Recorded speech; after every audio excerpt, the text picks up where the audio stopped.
Kia ora tātou. Welcome to the special Ngahere Talk series we've called Whakatau. Whakatau means to make a decision, to settle yourself on something. We've all had to navigate this global pandemic and had to make the decision to whakatau ourselves on whether or not we'd get the vaccination for both us and our whānau. For some of us, it's been a hard decision with consequences that are tough to bear. For some, it's been confusing, it's been too rushed, or it's been too scary. Join me as I kōrero with whānau who have made the brave decision to vaccinate themselves and their tamariki, and learn how they were able to whakatau their heads, hearts and puku on this whole COVID vaccination debate. Mauri ora.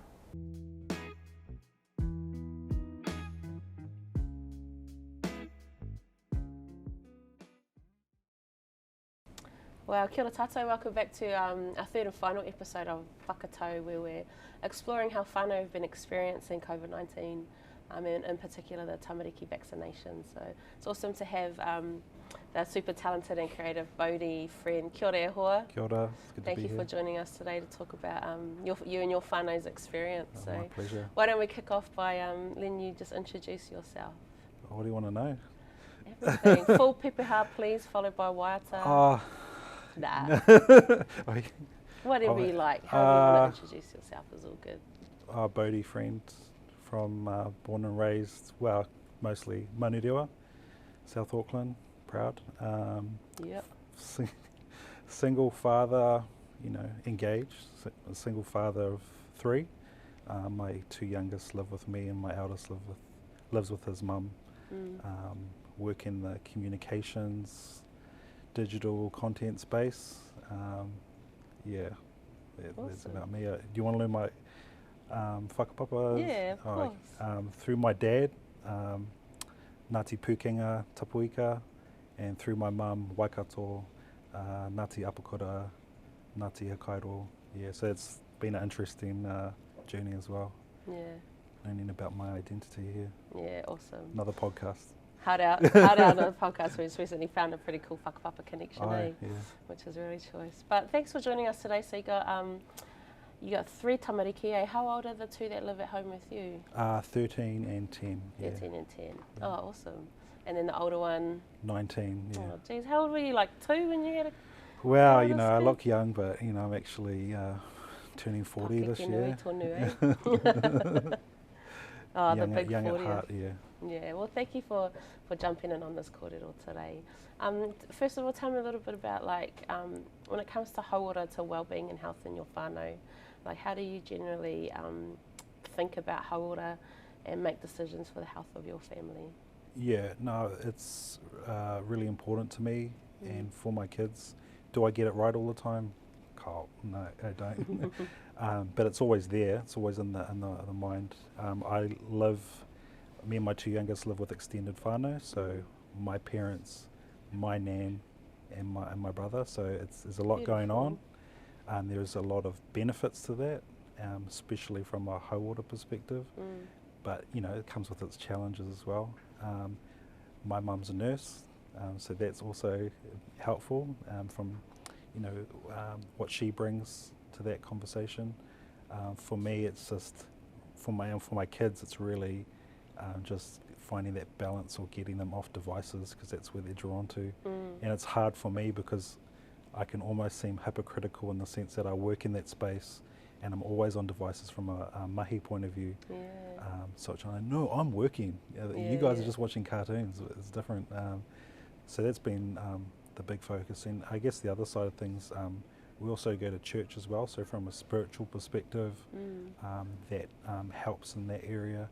And also culturally as well, I think that's a large component as well. I guess the hard thing for the kids is especially under COVID, was the physical as well. Just keeping active and all the relational stuff as well, keeping connected. Yeah, that's nice. You're kind of touching on all the different areas of hauora and different, I guess, angles that you can approach it from as well, different sources of wisdom that play a part in the decisions that we make. So what was it like for you growing up in your whānau, as far as feeling that you were loved and feeling that, what were ways that you felt aroha when you were growing up as a kid?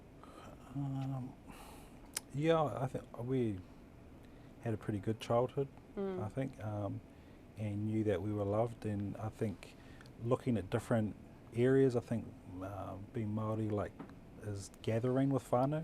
That was always a huge component, whether it was birthdays or otherwise, or just going around to the auntie and uncles for the weekend. So whānau was a really, extended whānau was really big, a way of showing aroha and connection. Kind of within the family unit, looking back now, there's probably a lot of provision, you know, like making sure we're well looked after, experience in that, you know, going out and seeing the world or seeing what's out there and trying new things is another thing as well. And just being around one another, I think it wasn't so much verbalised.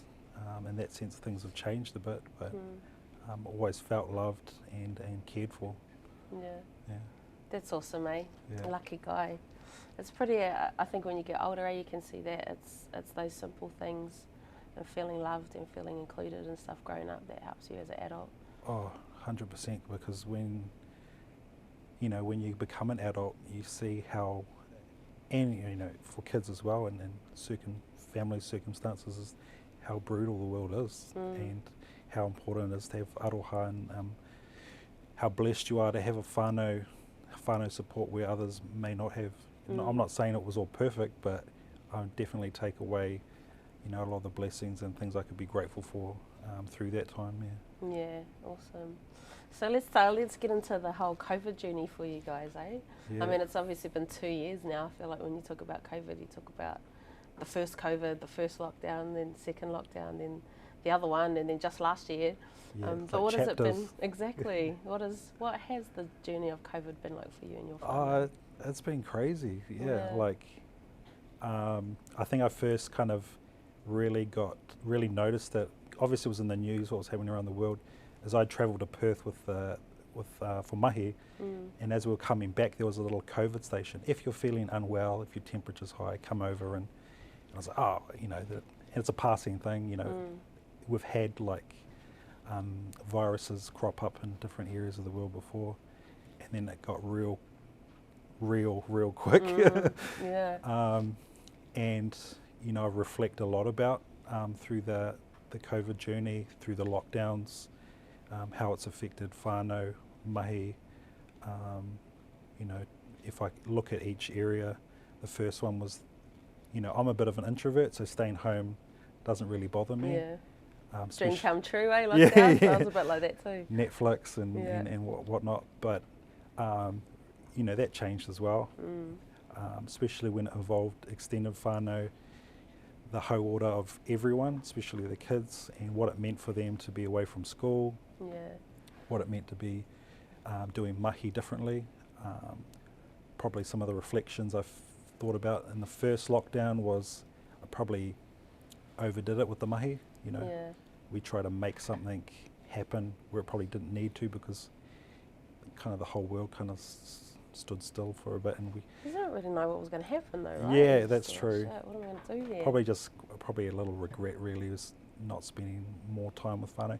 And it's weird, I love working from home, but working from home when you've got kids around, it's very difficult, because I've always got one part of my brain and my heart thinking, are they okay? Are they getting enough support and guidance and imparting stuff into their lives? Because as that journey went on, we realised that, you know, it was affecting different people in different ways, and quite often you can palm kids off, you know, kids are kids, but they're little people. And to that point, my eldest son spent ravaged his last 2 years of high school, where he was going through his own journey in terms of, you know, effort and focus at school.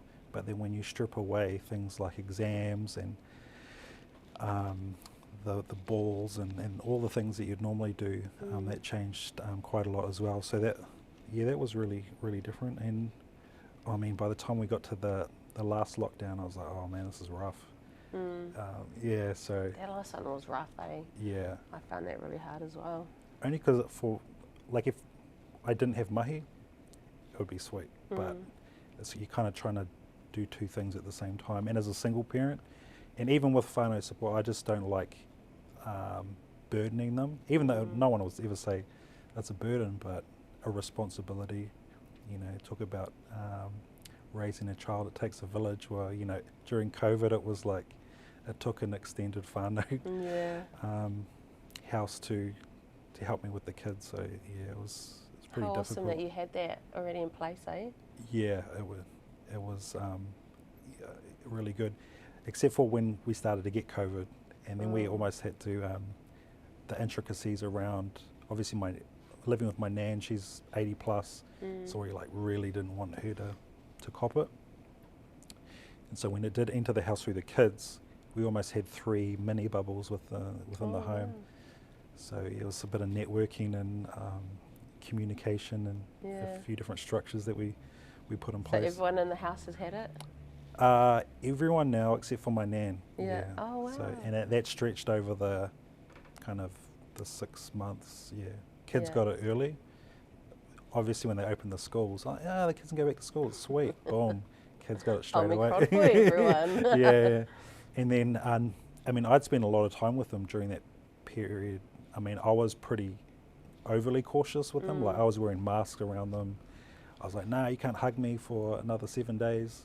You know, that kind of stuff. Yeah. And we did really well, I thought, in terms of managing that within the whare. Yeah. And so no one else got sick through that, and all the rest of the whānau, we all got, I don't think we didn't give it to anyone within the whare, we got it from outside. Yeah, so I was the last one to get it out of, besides my nan who hasn't had it yet, Wow. And so then we get to the whole point of vaccinations, I guess. Is everyone in your household vaccinated? That was, I won't say it's a no-brainer because obviously there was been a lot of discussion around it and a lot of contention, but for me it was pretty much, I mean, I've been vaccinated all my life.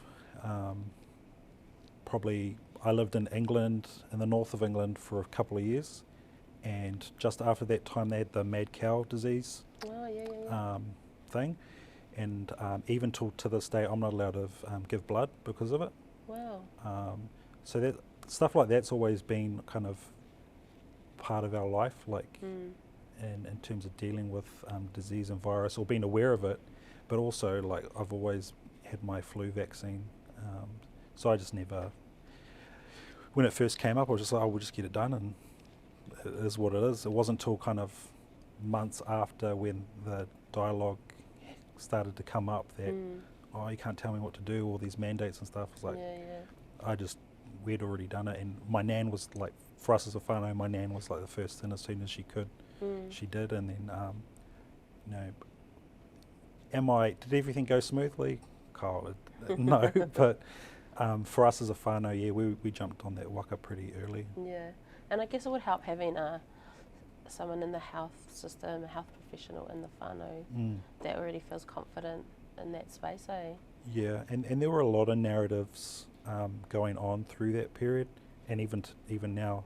And my mum being a charge nurse, and having an awareness of how, I'm getting a little bit political here, but how underfunded the health system's been for many years, and it's really come to a head now, and it is tough. And my mum's, you know, the game's changed from a nursing perspective. You know, if nurses now wanting to retire, people not wanting to get into the industry, change jobs and things like that. And so they're really struggling, and I don't think people understand to the level how crippling this has been and how much more it could have been to New Zealand's health system. Yeah. And I think that was the biggest component. But having mum there and her knowledge and just having conversations about it really helped early on. What were the kinds of conversations that you guys would have? Like what things did you look at and discuss and wrestle over? Yeah, it wasn't too much wrestling really, and we kept it pretty light early on, probably until like the marches started and things like that. But early on it was just like kind of looking at the projections, how much the health system wasn't set up to cope with large-scale infections and virus spreading and things like that. So it was just about doing what we can to aid that and keep our whānau safe. So it was really just like more logistics, like when we can get vaccinated, what's the process, where do we go to do it, just kind of the practicalities, the practicalities of it. Logistics, when can we fit it in? And so what about when it came to then choosing to vaccinate your tamariki, especially the younger ones? How did that go for you? Yeah, I mean, I think most people, I think kind of one of the learnings was probably getting some clear knowledge and guidance around that. You know, when it was happening, what were the processes, and I guess more the education side of it. For me, obviously as a parent, you're always faced with challenges around what you do and don't do, and for your kids. So I'm like everyone, like, you know, could this happen? Could that happen? What are the pros and cons? So for me, less so, like, because it was me, but you know, you're putting that onto your kids and where they're at in their lives. And the one thing that, for me, I'm always like, we just, you know, do this, do that, and having that kind of fall into that parent-child relationship, but actually stepping back and saying, oh, these are like little humans with their own lives and dreams and things like that, and kind of actually sit down with them.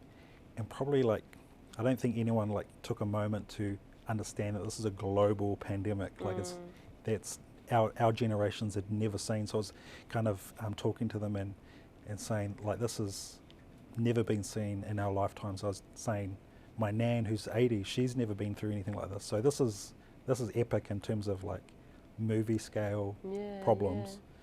So giving them an understanding of what was going on, but also like I was saying, like there's always that fear in the back of your head, like, you know, will this harm my kids? Will it help them? But at the end of that, we'd been through it, and I knew it was the right thing to do for them in terms of keeping them safe as well. And they were sweet as of it? Yeah. So you let them decide, or they just had to do it? Well, it was kind of a little bit that they just had to do it. Yeah. Not in a forceful way, but it was just kind of, this is what we do as a whānau. Like, they had their chance to talk about it. They had their chance to ask questions. For the youngest two, it was, for my eldest, it was kind of like, yo, come on, sort it out, get it done. Have you done it yet? And for my younger two, it was more around the fear of needles. So that's always been there, where, you know, for a lot of kids at that age. Did you have to bribe them? Well, there was already a lot of bribes. Well, I kind of rewarded them. I won't say bribed them, but I said, like, you know, someone else took care of those bribes for you. And they got well looked after. I wish I wish I held back, but they got vouchers and toys, and they were happy. Can I get another one? It was a good deal. How many can I get?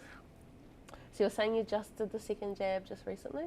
Yeah, so like I said earlier, for all the adults in the whare, that we all jumped on that waka real early, all sorted. Obviously it took the introduction of the kids vaccine a lot longer, and that kind of coincided with the kids going back to school as well. And so my daughter, I think, got hers in good timing. My youngest, who's 10, we got his first, and then they both got COVID, so we had to kind of wait out, I think it was 3 months, or a stand down period of when he could get his next vaccine, as I understand it. And then other whānau members in the house got, so we just kind of had to put that on pause a little bit. And then, a couple of days ago, I was like, hey, you need a haircut, and why don't we just finish this off and get your second vaccine? So and he scored some nice gifts as well. So, like, as a dad, really, what's your take on how divisive the vaccination has been in Aotearoa? Big question. Big question. It's been so divisive. Hard. It's I find it quite interesting psychologically, where it's put us, where we're at as a society across the globe. And I work in the social media space, and I know for a fact, that's had some psychological implications in terms of society that we haven't fully realised yet, and the way we behave as people.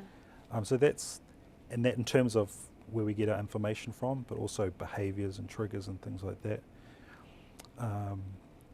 I think trust, like I mentioned earlier, before we started filming, was like, I don't have a massive like trust on the government, you know, like how government have not been, we're not looked after Māori since the beginning, and so that's always been there, and I understand that. So that was a component, and but I've seen, you know, this has happened across many layers and pockets of society. I had whānau that like, no, I'm not getting the vaccine, you know, and there would whānau that you can't come over because you're unvaccinated, you know, stuff like that, and so it was really challenging. Not so much for our whare, everyone was on the same page there, but just some friends, some whānau. So on that relational level, it was interesting, and it's kind of like, oh, like this guy's an anti-vaxxer, like, and there's different levels, you know. People are, you know, people are under the pump already, you know, to try and find time. Maybe they're at work, looking after the kids, so find the time to fit it in. Also, I think, the other extreme is people just, there are some, with anything, there's a spectrum of reasons, and I think a lot of the media focused on the extremes, and I think a lot of whānau got caught in the middle almost, about, you know, and as humans we tend to do that. You're either boxed in a yes or a no. There's no discussion around the in-between people. And I mean, I like I said, I mentioned earlier, I almost found myself as an anti-vaxxer. I was getting hoha with a lot of that. And again, the disclaimer is people have valid reasons, you know, people in different medical reasons, and people are unsure. But I mean, I didn't think that that protest was, you know, nothing really came of it really. Not to offend anyone, but and again, what I said earlier, I don't think it was handled very well, like the integration. But you know, how many governments, how many organisations have ever dealt with a worldwide pandemic before? It's like there was obviously a lot of learnings from it, and I think New Zealand's done pretty well out of it, and it's affected the world. It's still affecting the world. We're still living in it. And for me, and you know, I've had people, I know of unvaccinated people that have been really sick from COVID, and I know some people that have had, you know, when they got the vaccine, you know, hit them for 6 a little bit, you know, so it was pretty rough. And I also know people that, I had a friend that passed away through COVID, so that was really emotional and kind of really, you know, really brought it all to a head. It was pretty tough. There's so many different experiences out there for different people, and things that we've all had to endure, I guess, to get through it. I guess my next question to you would be, like, for those that, I mean, there's so much information. There's this story and there's these facts and this research and this evidence, but then the distrust and the previous experiences of the health system. There's so many different things to look at, and so many different, forces at play there. Like how did you make that decision? I think we've kind of already talked about that, but how would you encourage other people to wade through all of that and find their own, you know, level of Māori tau within this kaupapa? Like you said, there's so many narratives to this. Just to speak to a couple, you know, I think of, you know, back in the day, our whānau have to go through the Spanish flu and all the other diseases and illness that our people had to go through, and how much it affected, because it affects Māori and Pacifica more than in most communities. So that was in the back of my mind, that, you know, I want to see our people thrive through this. the other parts, you know, think again, like I said, thinking about whānau, my whānau, extended whānau. There's just, I mean, it's still a journey of reflection. I found, like even now, I'm just still kind of looking back at that period and that period and that period. I think, again, what I'm mentioning social media, people say it and you go, oh, don't, you know, do your own research and get off Facebook. I'm like, Facebook is social media is feeding you what you want to see, hands down. Like, so if you have a lean towards a certain thing, works, it's 100% the way it works. So Facebook's not going to help you in that regard. So, you know, challenge things for sure. Research, proper research. Do your own research, Bodie? Do your own research. I think the other thing is like this, and I'm guilty of it myself, is, you know, like I need to do my rego, you know, sort it out, like get onto it, be proactive, be intentional, like don't be cruisy. That's what I'd say. So if you haven't got around to it, don't just chill and be cruisy, like. Because what I said to my kids as well, and I said, if my nan got it and she passed away from it, I don't want to have that on my shoulders that I was the one that potentially gave it to her. So I can do my bit for my whānau and minimise the death rates, minimise sickness in that regard. So do your own research. Think of not just yourself, but your wider community as well. I think that's really important. That's awesome. Do you think that that talking about people getting vaccinated or getting the vaccination is forcing a Pākehā kaupapa onto Māori? What was it, sorry? Do you think that the vaccination is like forcing a Pākehā kaupapa onto iwi Māori? This has come from some kōrero that have come up through these kōrero that we've been stimulating, so it'd be nice to just kind of reflect on that a little bit. I mean, I find that very interesting, even for my own journey and my own identity, is walking those two worlds, as we all do, is what it means to be Māori, and having a te ao Māori lens on things, and Māori autonomy, Pākehā structures in every facet of our lives. It's there. And for me, I always referenced it as the global element. Like, this isn't just happening in New Zealand. Auntie Jacinda isn't putting microchips in the vaccines, you know, like that. They can't even afford that, so it's not happening. I remember thinking that. I was like, man, some people think our government's rich. Hard out. And so for me, it was, you know, I was doing my own research, but also listening to leaders and people of influence that I respect, and listening to their dialogue, their kōrero, and what it meant for whānau, for iwi, for hapu, and that, you know, this was a global pandemic that everyone was facing, no matter what race you were, and to know that for our people that we were more susceptible to sickness, and this could potentially hurt us more. That was always in the forefront of my mind, as what's best for our people. And then what about I know that there are people out there that are just plain afraid of putting this random substance into their bodies, afraid that the evidence isn't there yet of long-term effects. Like, could you offer any encouragement to people feeling that way? Well, maybe more of a challenge, really.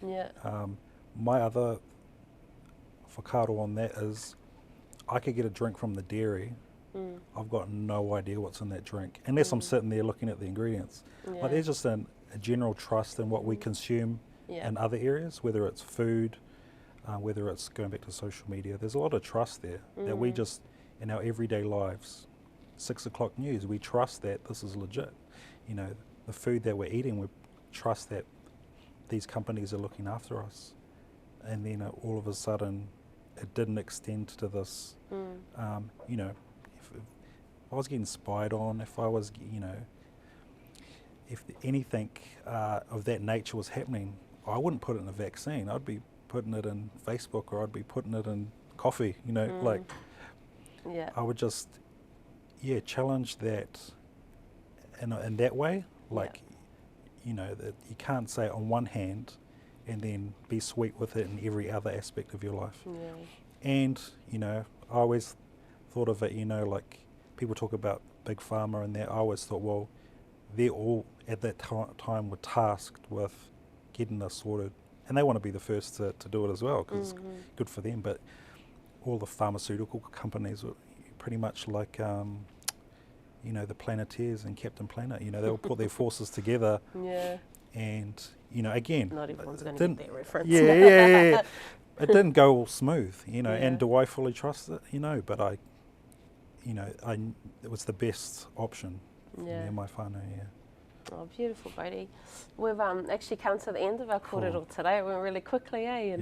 And honestly, really appreciate you sharing your experiences, your whakaaro, your advice to people. It's really, I've been really loving being able to have these kōrero with different people and just open it up. I think we said earlier, it's important to have these conversations, to make space for them. And know there's still a lot of division and sometimes some hatred going on towards each other. We've got to get through this, we've got to get past this and get there together, eh? So, Māori, thank you. Thank you very much. Kia koe. Kia ora.